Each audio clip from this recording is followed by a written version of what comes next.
नमस्कार, India TV देख रहे हैं आप। मैं हूं आपके साथ पवन नारा। आज दुनिया में डिजिटल लॉकडाउन लग गया। अमेरिका समेत दुनिया के कई बड़े देशों में लाखों कंप्यूटर्स और लैपटॉप अचानक बंद पड़ गए। भारत में भी इसका असर देखने को मिला।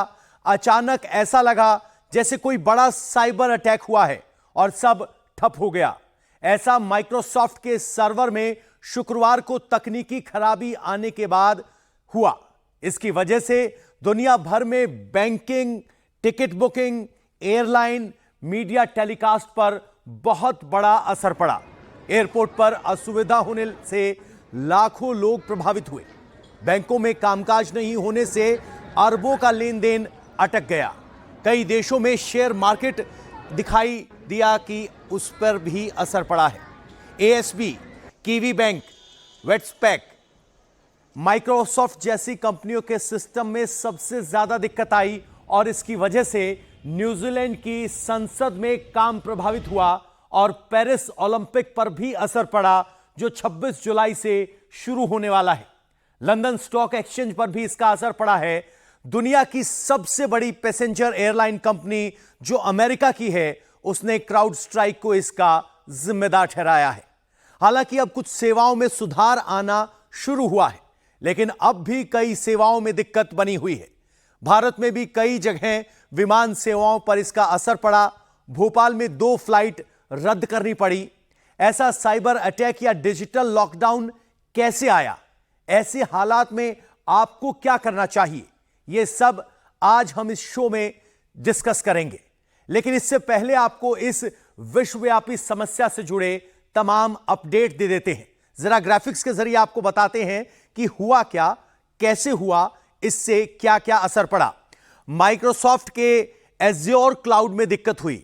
जो बड़ी तमाम कंपनियां क्लाउड सर्विस का इस्तेमाल करती हैं उसमें दिक्कत हुई। क्राउड स्ट्राइक एक सॉफ्टवेयर है जो एंटीवायरस की तरह काम करता है, उसकी वजह से दिक्कत आई। माइक्रोसॉफ्ट ऑपरेटिंग सिस्टम में क्रिटिकल एरर आने की वजह से सर्वर ठप हो गया, क्योंकि सर्वर पर जो एंटीवायरस इंस्टॉल किया गया था वो उसको वायरस की तरह ट्रीट कर रहा था और बार बार उसी बूटिंग पैटर्न पर वापस जा रहा था। आइए अब आपको दिखाते हैं कि माइक्रोसॉफ्ट की इस गड़बड़ से किन किन चीजों पर असर पड़ा। यह असर उन सब चीजों पर पड़ा जो माइक्रोसॉफ्ट के सर्वर का इस्तेमाल करते हैं। मसलन बैंकिंग सेवा जिसमें बैंकिंग ट्रांजैक्शंस हैं, एयरपोर्ट सर्विस जिसमें फ्लाइट मैनेजमेंट है, स्टॉक एक्सचेंज जिसके पूरे अकाउंटिंग सर्वर पर होती है, टीवी चैनल का ब्रॉडकास्ट है और रेलवे ऑपरेशंस जो भी सर्वर बेस्ड रेलवे ऑपरेशंस हैं, उन सभी सर्विसेज पर असर पड़ा। यानी आज के इस डिजिटल लॉकडाउन का असर लाखों करोड़ों लोगों तक हुआ। भारत में लोगों ने कैसे दिक्कतों का सामना किया और उसकी वजह से उन्हें क्या परेशानी उठानी पड़ी, यह भी जरा आपको बता देते हैं, सुनवा देते हैं। फ्लाइट में अनाउंसमेंट किया था कि कोई इमरजेंसी प्लेन का कोई टेक ऑफ करना था, इसलिए हमारी फ्लाइट लेट हुई। हमें बिठा के रखा 1 घंटा, उसके बाद फ्लाइट मैं मुंबई से आ रहा हूँ अभी एयर इंडिया से। फ्लाइट डिले हुई है, 1 घंटा डिले हुई है। कारण मुझे नहीं मालूम, मैंने पूछा, उन्होंने मुझे बताया नहीं। बॉम्बे से आया हूँ क्योंकि एक घंटा फ्लाइट लेट के बोला था कि 1 घंटा लेट है। आप कहाँ जा रहे हैं इस समय? कैलकाटा। तो आपने वेब चेक इन कर लिया है अभी? No, I was not able to do it because of server was down. कल से सर्वर डाउन था, मैं नहीं कर पाई। तो आप कल से नहीं? कल शाम से मैं ट्राई कर रही हूँ, नहीं हो पाया। तो आपकी फ्लाइट अभी कितनी देर में है? It's 2 hours। I have 2 hours। हाँ। I am trying to get in. तो जब यात्री एयरपोर्ट पर पहुंचे, उन्हें नहीं पता था कि उनकी फ्लाइट की टाइमिंग क्या है, वेब चेक इन नहीं हो पा रहा था और यही एक समस्या की जड़ थी। जयपुर में भी एयरपोर्ट सेवाओं पर इसका असर पड़ा। वहां काम करने वाले कर्मचारियों ने कैसे इस सिचुएशन का सामना किया और कैसे इसे संभाला, आइए आपको सुनवाते हैं। सिस्टम अप नहीं हुए हैं, इसकी वजह से फ़्लाइट भी बहुत डिले गई है। पैसेंजर्स परेशान भी हुए। लास्ट मोमेंट तक पैसेंजर्स आते रहे। क्राउडेड हो गया था बहुत ज़्यादा। At SHA security hold area बहुत क्राउडेड हो गया था। सारी flights at IndiGo also, IndiGo की कंटिन्यू फ्लाइट्स रहती है उन लोगों का भी बहुत, मतलब सब कुछ बहुत क्राउडेड हो गया था, पैसेंजर्स बहुत परेशान हो गए थे, गेट नंबर हमें सबको मैनुअल लिखने पड़े, जिनके गेट नंबर चेंज हो गए थे उन लोगों को पता नहीं था कैसे कहाँ जाना है क्या करना है. So yeah it was a very difficult day for us, but yes we managed. किस तरह से मैंने जैसे ही वो मैनुअली हम लोगों ने बोर्डिंग पास पे लिखा उनका सीक्वेंस नंबर, पीएनआर नंबर, उनका नेम और उनका गेट नंबर, सब कुछ हमको पैसेंजर को, पर हमने पैसेंजर को पूरा कन्वीनियंस के साथ हमने उनको लिख के दिया जो हमारे पास आए. हमारा तब तक हमने फ़्लाइट रिलीज़ नहीं करी जब तक जो पैसेंजर है उसको हमने रिलीज़ नहीं करा, उसको हमने फ़्लाइट पे बिठाया है पूरा. तो ऐसा कोई नहीं है कि पैसेंजर को लेट हुआ क्योंकि एसएचए में क्राउड था, पर पैसेंजर सारा बोर्ड हुआ है. हम किसी भी पैसेंजर को छोड़ के नहीं गए हैं, तो पैसेंजर को थोड़ा परेशानी हुई, पर उन लोगों को हम लोगों ने फ़्लाइट में भेजा. फ़्लाइट हमने डिले करवाया 1 घंटा 1.5 घंटा, पर हमने पैसेंजर्स को भेजा. अभी वही सेम है, सेम फ्लाइट, क्योंकि अप नहीं हुए हैं तो अभी तक हमने, क्योंकि अप होगा उसके बाद फिर हम सिस्टम में मैनुअली उन लोगों को बोर्ड करेंगे और उसके बाद फिर सिस्टम सही होगा. अभी ऑल डाउन. तो अभी भी सर्वर डाउन है, फ्लाइट डिले चल रही हैं. भारत में विमान सेवा देने वाली किन किन कंपनियों पर सबसे ज्यादा असर हुआ है, आइए आपको बता देते हैं. भारत की सबसे बड़ी airline Indigo, Akasha air, air India express और इसके अलावा स्पाइस जेट, ये सब वो एयरलाइंस हैं जिन पर इनका इफेक्ट हुआ है. तो अगर आप देखेंगे air India, Indigo, spice jet, Vistara, ये सारा यानी भारत का एयरलाइन सेक्टर आज पूरी तरीके से इस माइक्रोसॉफ्ट सर्वर का शिकार रहा, लोग परेशान रहे. अगर आप अपनी फ्लाइट पकड़ने एयरपोर्ट जा रहे हैं तो यह खबर जाननी आपके लिए बहुत जरूरी है, क्योंकि डिजिटल लॉकडाउन की वजह से लंबी लाइनें लगी हैं, चेक इन और चेकआउट में बहुत समस्या हो रही है. क्या क्या दिक्कतें हैं आज जरा समझ लीजिए. आप टिकट बुक नहीं कर पा रहे हैं, वेब चेक इन नहीं हो पा रहा है, एयरपोर्ट पर लंबा इंतजार करना पड़ रहा है क्योंकि आपकी वेब चेक इन पर दी जाने वाली जानकारियां मैनुअल ली जा रही हैं. हैदराबाद, बेंगलुरु की कई कंपनियां जो माइक्रोसॉफ्ट सर्वर का इस्तेमाल करती हैं उन पर भी असर पड़ा है और उनका सिस्टम भी 2 घंटे से डाउन पड़ा है. तो यह समस्या है. दुनिया में डिजिटल लॉकडाउन की वजह से क्राउड स्ट्राइक को जिम्मेदार ठहराया जा रहा है. अब आप सोच रहे होंगे कि क्राउड स्ट्राइक क्या चीज है. क्राउड स्ट्राइक एक ग्लोबल सिक्योरिटी फर्म है जो डेटा सिक्योरिटी के लिए एडवांस प्लेटफॉर्म देती है. Data security firm daily crowd strike करती है. दुनिया की तमाम कंप्यूटर और सॉफ्टवेयर में एंटीवायरस अपडेट करती है. आज सुबह जब क्राउड स्ट्राइक ने अपडेशन शुरू किया तो एक बड़ा एरर आया. इससे जुड़ी हर मशीन में साइबर अटैक हुआ, या कहें कि जो अपडेट आई थी उस अपडेट को सर्वर नहीं समझ पाया और बार बार रीबूट मोड में जाने लगा. और इसको और ज्यादा अच्छे से समझने के लिए हमारे साथ साइबर एक्सपर्ट जुड़ गए हैं. सबसे पहले आपसे उनका तारुफ करवाते हैं. अमित दुबे हैं, साइबर सिक्योरिटी एक्सपर्ट हमारे साथ. जितिन जैन है, साइबर सिक्योरिटी एक्सपर्ट हैं. और अमित मल्होत्रा इस वक्त हमारे साथ हैं. जितिन जी, हम आपसे शुरुआत करना चाहते हैं. एक एंटीवायरस फर्म जिसका काम पूरे सर्वर की देखभाल करना है, क्या गड़बड़ हुई कि उसी एंटीवायरस फर्म की वजह से पूरे देश में या कहें कि पूरे विश्व में डिजिटल लॉकडाउन लग गया? देखिए, जो क्राउड स्ट्राइक जिस कंपनी की आप बात कर रहे हैं, विश्व की एक तरह से बहुत ही रेप्यूटेड कंपनीज में, threat intelligence cyber security companies में पवन वो एक हैं. और माइक्रोसॉफ्ट के वो थर्ड पार्टी सर्विस प्रोवाइडर है. और ऐसी कोई भी अपडेट एक एंटीवायरस कंपनी कम से कम नहीं तो हफ्ते में 100 अपडेट पुश करती है अपने इकोसिस्टम के अंदर अपने कस्टमर्स के लिए. और वो ऑटोमेटिकली आपका सिस्टम अपडेट होता है. आपके बार बार कंसेंट नहीं लिया जाता है, वो वन टाइम कंसेंट का कंसेप्ट होता है.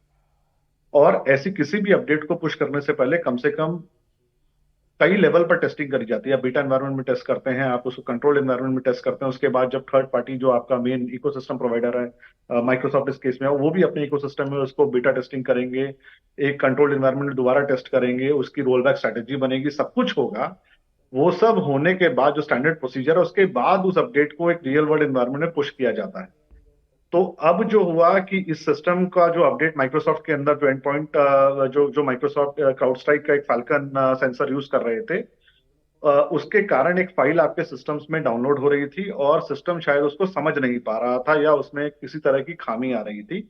और माइक्रोसॉफ्ट विंडोज के अंदर ये एक इनबिल्ट फीचर है कि जब भी आप कोई नया हार्डवेयर डालते हैं जो वो डिटेक्ट नहीं कर पाता या कुछ प्रॉब्लम सेंस करता है या कोई नया आप सॉफ्टवेयर प्रॉब्लमैटिक इंस्टॉल करते हैं या कोई सिस्टम में एरर आती है या कोई हार्ड ड्राइव वगैरह में एरर है या सिस्टम एक तरह से अब गिर पड़ गया, कुछ हो गया या किसी भी, तो एक स्टॉप कोड अरेंजमेंट होता है जिसके कारण जो है सिस्टम या तो हैंग हो जाता है ब्लू स्क्रीन डेथ के साथ या आपको रिस्टार्ट करने के लिए बोलता है। और रिस्टार्ट के अंदर दौरान भी अगर जो नए बूट सेक्टर में वो समस्या सॉल्व नहीं होती तो दोबारा वो ब्लू स्क्रीन आती है। इस केस के अंदर उनकी अपडेट के कारण एक जो फाइल आपके सिस्टम के अंदर आई उन कंप्यूटर्स में जो ऑनलाइन थे, माइक्रोसॉफ्ट की उस अपडेट को उन्होंने लिया जिसमें ऑस्ट्रेलिया में बैठे लोग टाइम जोन के कारण सबसे पहले थे, फिर भारत में, फिर यूरोप में, वो जहां जहां ये फाइल डाउनलोड हुई वहां वहां वो सिस्टम इंपैक्ट हो गए। बहुत सारे सिस्टम ऐसे हैं जिन्होंने ऑटोमेटिक अपडेट डिसेबल किया हुआ था। बहुत सारे संस्थान नेटवर्क ऐसे हैं जहां पर जो अपडेट होता है वो ऑटोमेटिकली रिमोटली पुश नहीं होता, पहले उनका एडमिनिस्ट्रेटर उसको अपने किसी चीजों में चेक करेगा, उसके बाद वो अलाउ करते हैं कि सिस्टम को हमारे उसके अंदर जाना है कि नहीं जाना है। यानी क्या इसी कारण गड़बड़ से हुई जितिन जी, ये तो हमने समझा, लेकिन अगर इसलिए बात की टेलीकॉम जाए, कंपनी, बहुत सारे चैनल आज चल रहे हैं, टेलीकॉम कंपनीज इंपैक्ट नहीं हुई क्योंकि वो अलाउ नहीं करती रिमोटली एक थर्ड पार्टी सर्विस, चाहे वो माइक्रोसॉफ्ट की क्यों ना, वो अपने आप अपडेट को डाल दे, वो पहले खुद टेस्ट करते हैं। तो जहां जहां जिन संस्थानों ने ऑटोमेटिकली माइक्रोसॉफ्ट को जो फाल्कन सेंसर यूज कर रहे थे उसके अपडेट को पुश करने दिया, वो इम्पैक्ट हो गए।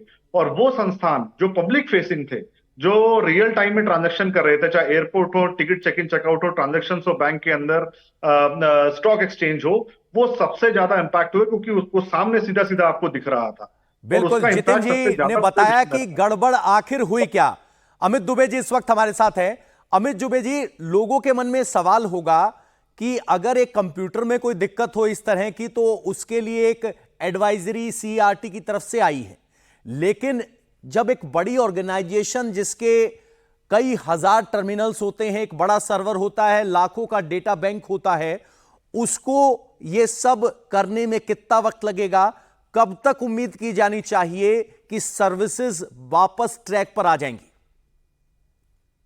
यदि आप उस एडवाइजरी को देखेंगे तो आप समझ जाएंगे कि बेसिकली क्लाउड स्ट्राइक की एक फाइल है जिसको डिलीट करने को बोला गया है और वहां पर जाके आपने वो स्क्रिप्ट के थ्रू भी आप कर सकते हैं। चैलेंज अभी ये नहीं है कि इशू आया, इशू फिक्स हो गया, रूट कॉज निकाल लिया, 7-8 घंटे सर्विसेज डिसरप्ट भी हुई, आगे भी रहेंगी क्योंकि कई लोग सीधे सीधे अपडेट नहीं कर पाएंगे, $1 ट्रिलियन इम्पैक्ट हुआ होगा ग्लोबली बिजनेसेस का, बहुत सारी चीजें इम्पैक्ट हुई। सवाल ये है कि वो माइक्रोसॉफ्ट है और उसके संग ऐसा कैसे हो गया। सवाल यह है कि वो क्लाउड प्लेटफॉर्म था और क्लाउड प्लेटफॉर्म डिजाइन इस तरीके से होते हैं कि यदि कोई ऐसा इंसिडेंस हो भी तो वो हर जगह इंपैक्ट ना करे।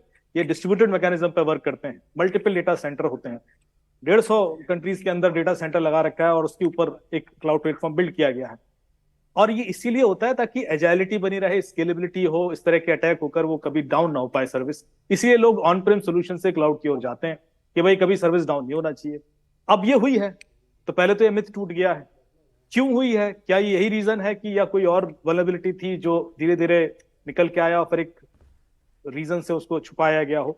सो मैं कई सारे सवाल खड़े करूंगा क्योंकि जब हम क्लाउड पर ट्रस्ट करते हैं और जाते हैं, दैट टू ग्लोबली, एक संस्थान का हो, एक कंट्री का हो, समझ में आता है क्योंकि ये क्लस्टर्ड में डिवाइडेड होता है और उसके बाद हर चीज को आइसोलेट करने के मैकेनिज्म्स भी होते हैं। एकदम से हर जगह कैसे ये अपडेट हुआ और बिना, जैसा कि जितन ने बड़े अच्छे से एक्सप्लेन किया कि ये प्रॉपर्ली टेस्टेड होती है हर चीज, कोई भी पैच ऐसे नहीं बिना टेस्टिंग के जाता है। तो यदि कोई प्रोसेस की भी गलती थी तो उसको भी मैं वल्नरेबिलिटी ही मानता हूं। जरूरी नहीं कि टेक्निकल वल्नरेबिलिटी हो, प्रोसेस में भी वल्नरेबिलिटी थी जिसकी वजह से वो बाईपास हुआ, टेस्ट नहीं हुआ और वो पैच चला गया जो कि इस तरह का शटडाउन क्रिएट कर सके। तो मेरे ख्याल से उसका रीजन भी उतना ही खतरनाक है and that requires the same level of investigation कि आगे नहीं होगा, इसकी गारंटी क्या है। दूसरा, जो लोग इंपैक्ट हुए उन पर कल के दिन कोई पेनल्टी है तो वो कौन बियर करेगा? जिनका नुकसान हुआ वो माइक्रोसॉफ्ट बियर करेगा, एयरलाइन बियर करेगी, एयरपोर्ट अथॉरिटी ऑफ इंडिया करेगी, किसका और सिर्फ एक एंटिटी की बात नहीं है, हेल्थ केयर इंडस्ट्रीज है, रेलवे है, बहुत सारे लोग। तो आपने कोई एसएलए रखा है ऐसा कि कल के दिन कोई सेंट्रल, अब ये माइक्रोसॉफ्ट चूंकि बैकबोन है ऑलमोस्ट 70-80% इंफ्रास्ट्रक्चर का, तो इसलिए बात बहुत बड़ी हो ही जाती है। तो हमें इसके ऑल्टरनेटिव ढूंढने होंगे, जैसे कि भारत सरकार ने डिफेंस के लिए अपना खुद का ओएस रिकमेंड किया है, बनाया हुआ है। डू वी नीड इस तरह का जो प्लेटफॉर्म है वो हमारे क्रिटिकल इंफ्रास्ट्रक्चर्स में अपना रखें? या कम से कम कुछ ऐसा सेग्रीगेशन जरूर रखें ताकि हमारा एक फायरवॉल सिस्टम में कोई भी चीज आए अपडेट तो पहले हम टेस्ट करके फिर आगे भेजें। कुछ ना कुछ हमें चेंज करना पड़ेगा टू इंश्योर कि आगे ये रिपीट ना हो। अमित दुबे जी एक बड़ा सवाल उठा रहे हैं कि सर्वर मल्टीपल लेयर में काम करते हैं, सेग्रीगेशन के लिए वहां विकल्प होते हैं, ऐसा क्या हुआ कि सभी सर्वर एक साथ हो गए? अमित जी हमारे साथ हैं, उनसे हम ये समझने की कोशिश करेंगे, चलेंगे उनके पास एक बार फिर। लेकिन पहले बता देते कि आज दुनिया में हुए डिजिटल लॉकडाउन के दौरान एक शब्द की बार बार चर्चा होती रही, ब्लू स्क्रीन डेथ। आखिर ब्लू स्क्रीन डेथ या BSOD क्या होता है? ब्लू स्क्रीन ऑफ डेथ यानी BSOD एक क्रिटिकल एरर होता है। यह विंडोज ऑपरेटिंग सिस्टम पर दिखाई देता है। यह एरर तब होता है जब सिस्टम किसी गंभीर समस्या के कारण क्रैश हो जाए। इसकी वजह से विंडोज पर काम करना मुश्किल हो जाता है और जब यह एरर आता है तो कंप्यूटर अप्रत्याशित रूप से रीस्टार्ट होता है और इसकी वजह से डेटा सेव नहीं होता, वो डिलीट हो जाता है और आपके स्क्रीन पर एक ब्लू विंडो आती है। ब्लू विंडो आती है, इसीलिए इसे ब्लू डेथ शब्द का इस्तेमाल किया जाता है। यह उसका कॉम्प्लेक्स नाम इस वजह से आया है क्योंकि जब आप बार बार रीस्टार्ट हो रहा होता है उस वक्त BSOD एरर जब आता है तो वो ब्लू स्क्रीन आपका रहता है। माइक्रोसॉफ्ट के IT टीम के इंजीनियर सेवाओं में आए एरर को दूर करने में जुटे हुए हैं। टेक्निकल सपोर्ट टीम ने कंपनी के कई सर्विसेज को बहाल भी कर दिया है। माइक्रोसॉफ्ट के रिकवर सॉफ्टवेयर, माइक्रोसॉफ्ट की कुछ सेवाएं बहाल हुई हैं। माइक्रोसॉफ्ट डिफेंडर पर भी काम शुरू हो गया है।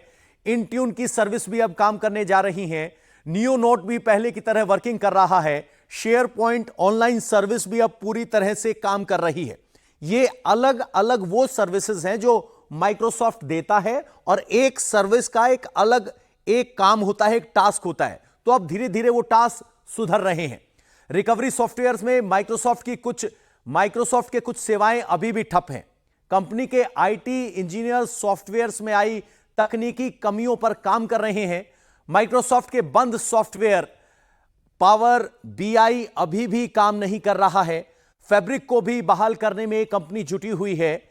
टीम्स की भी सर्विस अभी चालू नहीं हो पाई है। टीम्स वो सॉफ्टवेयर है जिसके जरिए आप मल्टीपल यूजर्स के साथ इंटरफेस बनाते हुए काम करते हैं।